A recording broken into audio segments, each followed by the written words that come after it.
reclaiming our roots, nature, nutrition, and necessary self care.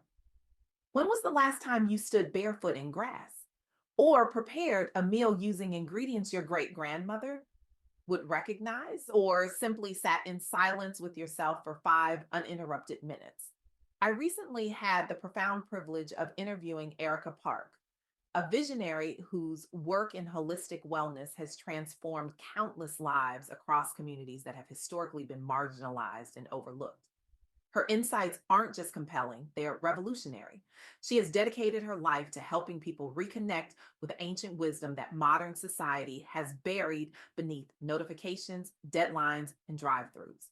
Through her groundbreaking research and compassionate approach, Erica has created a movement that bridges traditional healing practices with contemporary science, particularly focusing on communities of color who face disproportionate health challenges. The modern world pulls us in 1,000 directions at once. Our phones ping, our inboxes flood, our calendars overflow.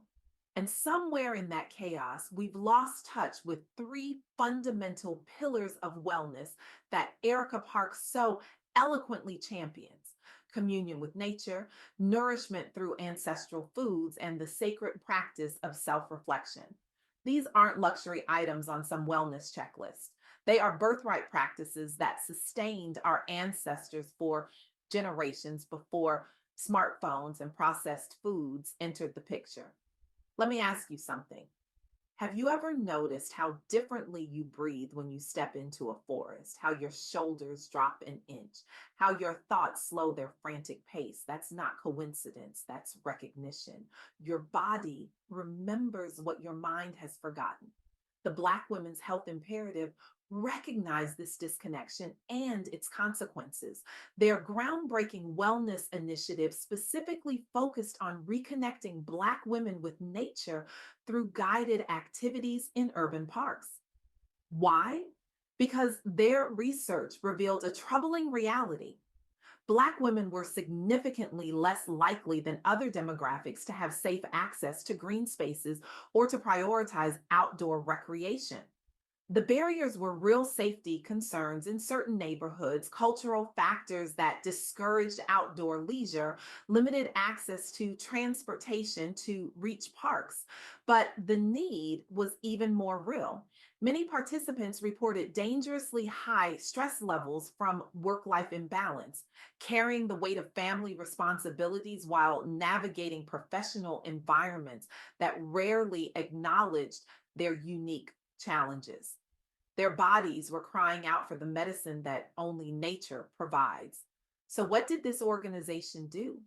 They created intentional opportunities, group walks at times that accommodated working mothers, outdoor meditation sessions in accessible locations, educational workshops about nature's benefits delivered in culturally resonant ways. Simple interventions with profound results. Within the first year, over 500 women participated. The outcomes weren't just anecdotal, they were measurable. Anxiety levels dropped by significant percentages. Sleep quality improved dramatically. Community bonds strengthened as women who had been isolated in their struggles found solidarity under open skies. These weren't just feel good moments, they were measurable health improvements that reduced dependency on medications and emergency room visits. But here's what's truly remarkable: local policymakers took notice. They began investing more resources into creating safe green spaces for underserved communities. They improved lighting in parks, increased security, added more accessible pathways. One initiative sparked environmental justice conversations nationwide, leading to similar programs in cities from Atlanta to Oakland. This is what happens when we reclaim our connection to the natural world. Our individual healing ripples outward, creating collective transformation. The simple act of walking barefoot on grass becomes a revolutionary statement. I deserve this healing. My community deserves this access. We all have the right to breathe clean air and feel sunlight on our skin. Now, I know what some of you might be thinking. That sounds nice, but I barely have time to check my email, let alone commune with nature. I hear you. Our lives are compressed into impossible schedules. The demands never stop, especially for those of us juggling professional advancement with family responsibilities and community obligations. But what if the very reason we feel so compressed is because we've disconnected from these essential rhythms? What if 5 minutes of standing barefoot on grass could make the other 1,435 minutes in your day flow more smoothly? What if that brief reconnection could improve your decision making, enhance your creativity, and strengthen your resilience against the inevitable stresses of modern life?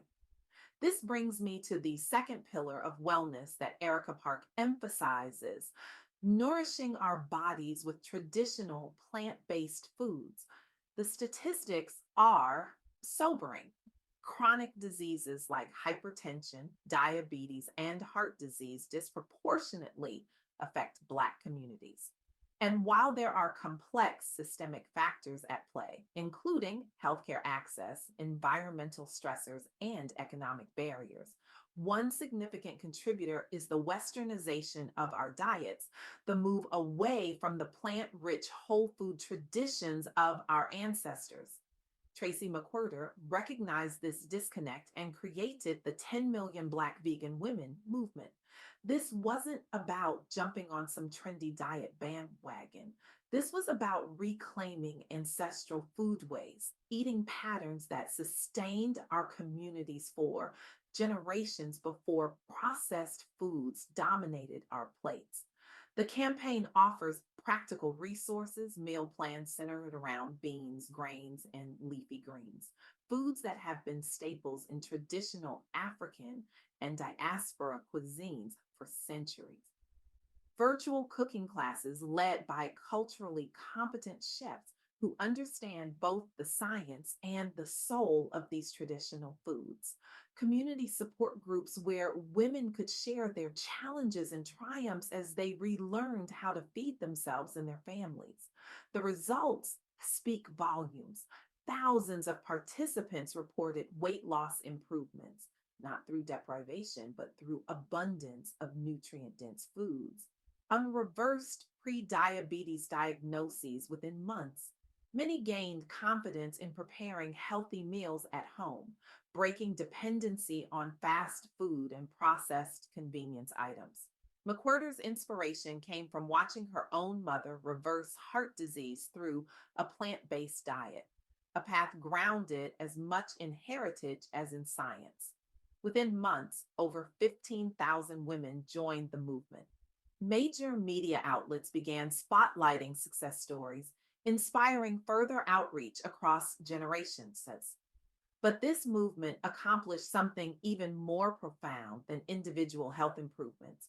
It elevated awareness about reclaiming ancestral diets as a form of health empowerment within the broader public health discourse. It challenged the narrative that healthy eating is only for the privileged or that traditional cultural foods are somehow inferior to modern Western diets. When we choose foods that our great grandmothers would recognize, whole grains, legumes, seasonal vegetables, fruits, we're not just making a dietary choice, we're making a revolutionary statement. We're saying, I reclaim my ancestral wisdom. I honor the knowledge that sustained my people for generations. I reject the processed foods that have been marketed to my community at the expense of our health. Now, let's talk about the third pillar that Erica Park emphasizes: self reflection and self care. In our productivity obsessed culture, taking time for yourself isn't just discouraged, it's often painted as selfish or indulgent, especially for Black women who navigate unique pressures and expectations. The idea of prioritizing self care can trigger guilt or seem impossible. But what if self care isn't selfish at all? What if it's actually the most responsible thing we can do, not just for ourselves, but for everyone who depends on us? What if taking that time to reflect, and restore is not a luxury, but a necessity for sustainable contribution to our families, workplaces, and communities. Howard University College of Medicine recognized this truth when they created the Self Care Prescription Project. They integrate mindfulness training into their curriculum for future physicians, many identifying as people of color, to combat the burnout caused by conventional medical training pressures. Why was this necessary? Because the Western medical system often neglects provider well being while emphasizing productivity over personal care, a dynamic that disproportionately impacts underrepresented minorities facing additional systemic stressors. The project embedded regular guided self reflection exercises into coursework alongside peer led support groups focusing on emotional resilience. The outcomes were remarkable. Trainees reported reduced feelings of isolation and burnout, plus increased empathy toward patients, a shift credited with improved patient outcomes after graduation. After implementation, there was a marked drop, approximately 30% in self reported burnout symptoms over 2 years. This success led other historically Black colleges and universities nationwide to adopt similar interventions, setting new standards nationally around integrating holistic wellness practices into healthcare education. What these medical students discover applies to all of us. Self reflection isn't a luxury, it's a necessity. It's the practice that allows us to notice when we're veering off course before we crash. It's the quiet space where we can hear our own wisdom beneath the noise of external demand. So, where do we go from here? How do we integrate these three pillars: nature connection, ancestral nutrition, and self reflection into lives that already feel overscheduled? We start small. We start where we are. We reject the all or nothing mentality that keeps us paralyzed. Maybe it's a 5 minute barefoot walk in your local park during lunch break. Maybe it's replacing one processed meal this week with a simple dish of beans, greens, and grains. Maybe it's setting a timer for 3 minutes of uninterrupted silence before you check your phone in the morning. Small actions taken consistently create profound shifts. This isn't about perfection, it's about reconnection. I challenge you today to reclaim what is rightfully yours: the wisdom of your ancestors, the healing power of the earth beneath your feet, the sacred space of your own inner knowing. These aren't new age luxuries. They are your birthright, systematically stripped away by a culture that profits from your disconnection. When we reclaim these essential practices, we don't just heal ourselves, we become living examples of what's possible. We create ripples that extend far beyond our individual lives. We join a growing movement of people who understand that true wellness isn't found in a pill or a product. It's found in reconnection to what has always sustained us. The path forward isn't about adding more to your already full plate. It's about remembering what nourishes you at the deepest level. It's about honoring the wisdom that lives in your cells, passed down through generations. It's about standing firmly in the knowledge that when you prioritize these connections to nature, to ancestral foods, to your own inner wisdom, you aren't being selfish, you're being revolutionary. So I ask you, what small step will you take today to reclaim your roots? What ancient wisdom is waiting to be remembered in your body? What healing connection is calling to you right now? The journey back to ourselves begins with a single step on bare earth, a single meal that honors our heritage, a single moment of quiet reflection. The time to begin is now.